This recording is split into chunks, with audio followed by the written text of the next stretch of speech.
Hi everyone, welcome to the Sports Broadcasting Center. Along with Caden and Jacob, I'm Owen. Mike Trout has played in just one playoff series in his remarkable 10-year big league career, and that was 8 years ago. But this might be the year. Trout and reigning American League MVP Shohei Ohtani make a run in October for the Los Angeles Angels. Trout, a three-time MVP, is putting up historic numbers, and Ohtani continues to impress at the plate and on the mound. Earlier this season, Ohtani hit his 100th career home run, becoming the second player in MLB history with at least 100 homers as a batter and 250 strikeouts as a pitcher. The other player was Babe Ruth. The Memphis Grizzlies may be a small market team, but they plan to do whatever it takes to keep Ja Morant in the fold. The NBA All-Star and Most Improved Player in 2022 is eligible for a 5-year maximum contract extension. Grizzlies GM Zach Kleiman says he intends to keep the team's core in place, as well as making sure that Morant stays in Memphis for a long period of time. Morant ranked ninth among players in the league merchandise this season and led the team to its highest playoff seeding ever at number 2 in the Western Conference before being eliminated by the Golden State Warriors. Sale of Denver Broncos could reach $5 billion, but there is no shortage of interest billionaires to buy NFL franchise.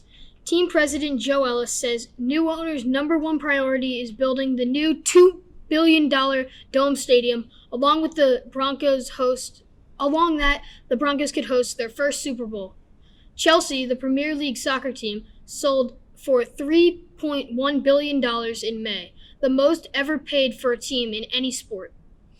NBC Sunday Night Football, the number one show on television for 11 years in a row, has named the first female lead host of Football Night in America, Maria Taylor. Maria Taylor debuted on the studio show last year as a co-host with Mike Tirico, but will take over this season with Tirico moving into the booth to handle play-by-play.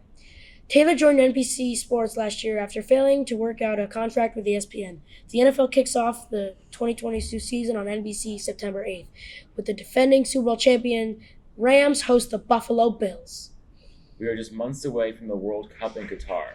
The United States men's national team will be back on the global stage after missing out on the 2018 World Cup in Russia.